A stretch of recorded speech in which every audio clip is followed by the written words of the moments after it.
l'un ou l'autre, la disparition du dollar et donc la fin de l'hégémonie américaine, hégémonie à peu près dans tous les domaines, pas seulement le domaine économique. Ouais, bon, il faut, au prime abord, disons que l'argumentaire standard qui se fait tous les jours, c'est qu'avec la montée de la résistance à l'hégémonie américaine, il y a plusieurs blocs commerciaux qui ont vu le jour, d'où, par exemple, à travers dans le pays d'Asie, il y a l'European Union, il y a également le bloc Afrique qui se constitue maintenant, il y a le bloc commercial NAFTA.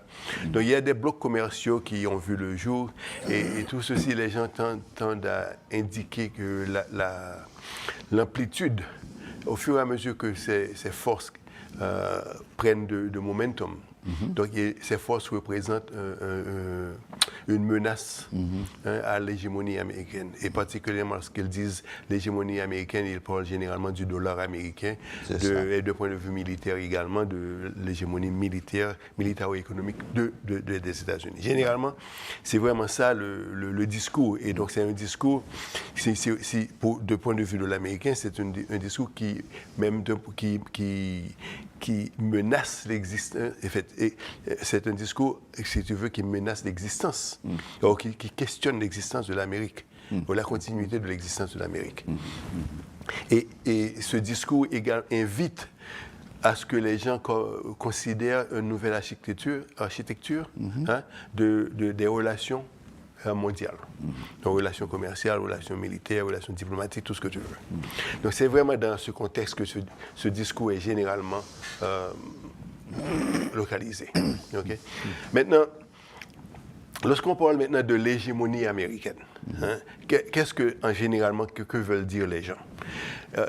L'hégémonie américaine, c'est vraiment l'émergence des États-Unis qui, après la Première Guerre mondiale, s'est installée. C'est comme la puissance militaire qui a pu porter la paix et à garantir la conversion le maintien de l'ordre et du commerce sur le marché international. Et ceci est appuyé par les forces militaires américaines. Et les forces militaires américaines sont réparties à travers le monde. Il y a des bases militaires américaines partout dans le monde. Oui. Et donc, si vous voulez, les États-Unis repoussent les frontières de l'Amérique. Donc, ce sont des pouvoirs extraterritoriaux qui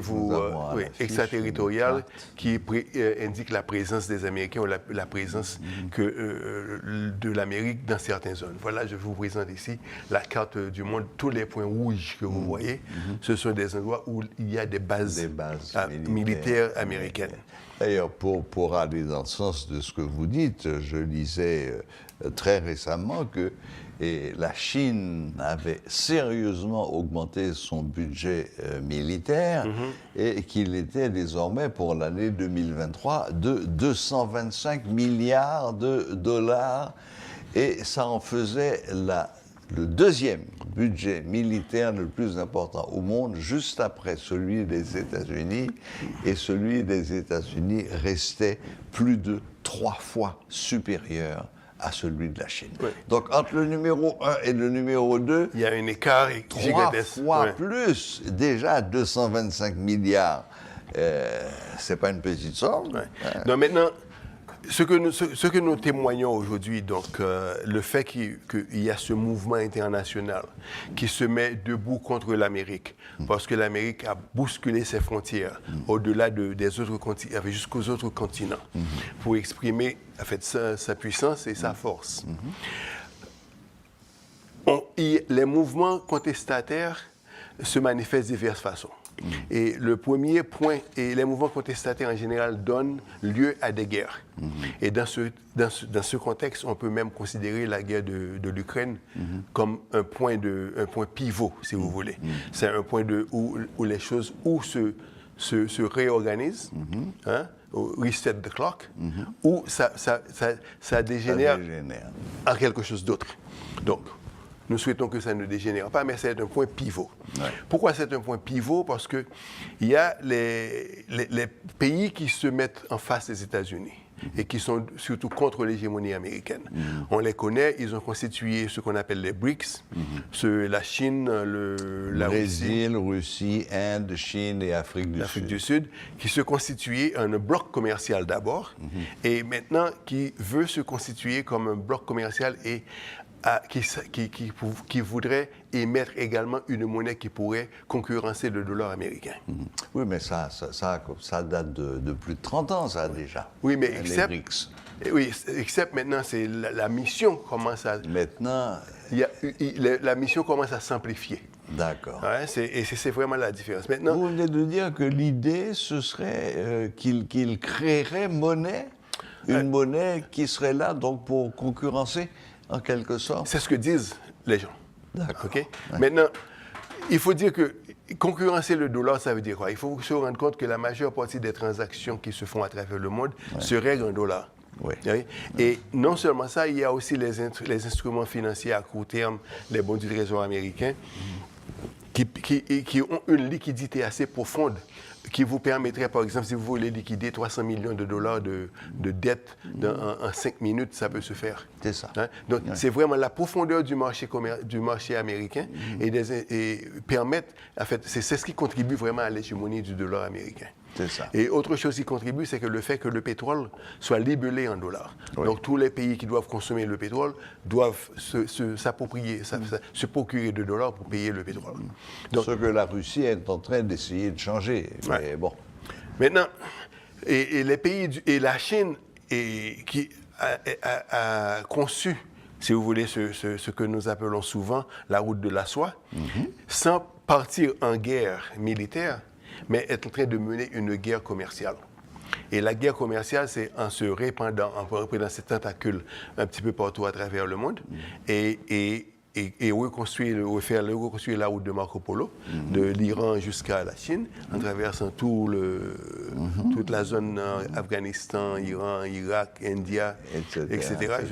Oui, et englober dans le commerce international près de au moins la moitié de la population du monde. Et ils s'en donnent les moyens, car autant que je me souvienne, ils ont déjà fait l'acquisition d'un certain nombre de ports. Absolument. Donc, c'est d'un point de vue stratégique. Grosse importance. Donc, ils sont en train de placer leurs pions. D'un point de vue stratégique, il y a les routes, il y a les ports, il y a les trains, il y a les chemins de fer. Il y a tout le bagage. Donc, ils arrivent. Hein? Ouais. Maintenant, tout ceci, c'est vraiment... les gens disent que c'est pour concurrencer l'Amérique. Mais je doute fort. Je pense plutôt que la route de la soie sera un outil qui permettrait l'intégration davantage de gens dans le marché mondial et permettre à ce que davantage de commerce soit fait et davantage de transactions puissent être effectuées. Et maintenant, pour que tout ça puisse être fait, le dollar peut ne pas suffire, ne peut pas être la seule monnaie qui pourrait satisfaire l'exigence de ce marché. D'où la nécessité. Si je vous suis bien, William Savary, vous pensez que cette émergence de la Chine, dont certains disent même qu'elle est déjà devenue la première puissance économique du monde, qu'elle n'est pas la deuxième, mais qu'elle a déjà pris la première place. Donc, d'après vous, cette émergence de la Chine ne représenterait pas une menace pour le dollar américain, mais au contraire, un renforcement. Ce serait un renforcement du commerce mondial. Oui, parce qu'il y a beaucoup plus de commerce. Et au profit de tout le monde. Oui, au profit de tout le monde, absolument.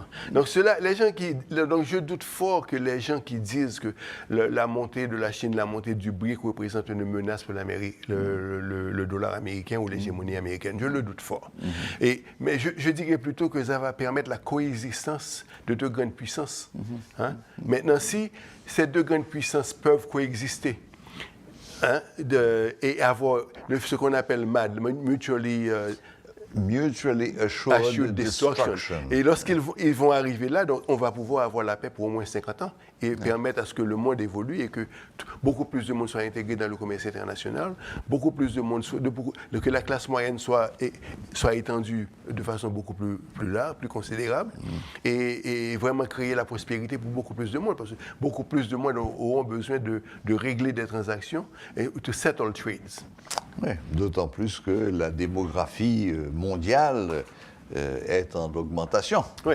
Maintenant, une chose vraiment fondamentale qu'il faut souligner, qu'il y a une différence fondamentale entre les Asiatiques qui sont de la tradition Confucius Ouais. et les Européens, la tradition américaine qui est plutôt judéo-chrétienne.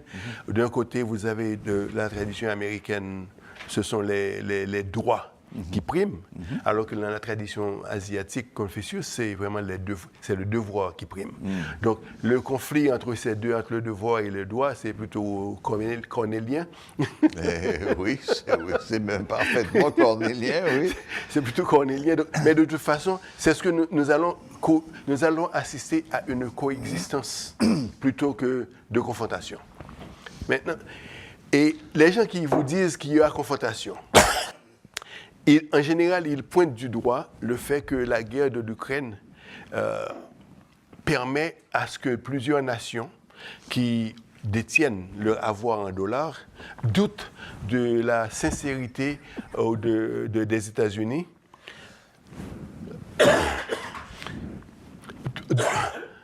doutent de la sincérité des États-Unis parce qu'il y a eu ce gel des avoirs des Russes dans les institutions financières américaines. Les sanctions qui commencent par l'élimination du système SWIFT. Oui, donc c'est ce que disent plusieurs personnes. Moi, je le vois différemment. Je vois que la guerre en Ukraine renforce les BRICS, mais de façon différente. Et je m'explique. La Russie, aujourd'hui, le Brent crude, le crude oil de la Russie n'est plus vendu aux États-Unis et sur le marché européen. Non. Mais par contre, le crude est vendu aux Chinois et aux Indiens qui raffinent, qui vendent le produit fini au marché américain et au marché européen. Mais lorsque les Chinois et les Indiens vendent leurs produits finis, ils sont payés en quoi? Ou en dollars ou en euros. Ils font quoi avec? Ils peuvent faire deux choses. Ils ne peuvent pas consommer, ça. Nous le savons. Ou ils achètent les bons du Trésor américain à court terme, ou ils achètent l'or. Et ce qui... Donc, bons du Trésor ou l'or. Ou l'or. Et au lieu d'affaiblir les BRICS, les sanctions renforcent les BRICS, non pas parce que les gens n'ont plus confiance dans le dollar. Hein? C'est une finesse caviar. Hein? Mais c'est plutôt parce que les revenus qui sont gagnés par l'économie russe, l'économie chinoise, l'économie indienne, sont utilisés pour accumuler de l'or.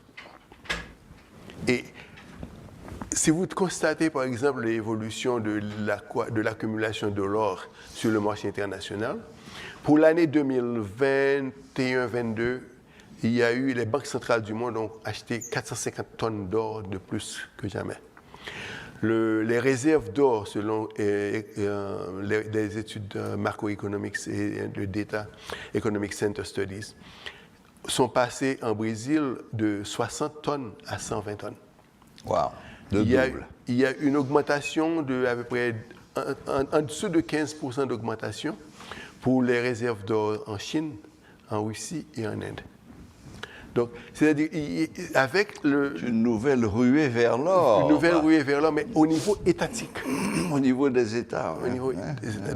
Donc, si vous voulez, c'est pas que les sanctions affaiblissent les BRICS, mais plutôt fait qu'il y a une transition de la monnaie vers les métaux précieux. Et lorsqu'il s'agit d'accumulation de métaux précieux, un territoire, une nation se renforce, ne s'affaiblisse pas. Oui.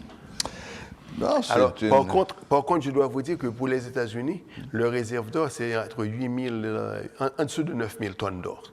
Donc, collectivement, si vous prenez les Indiens, les Chinois, les Russes, ils s'approchent de 8 000 tonnes d'or.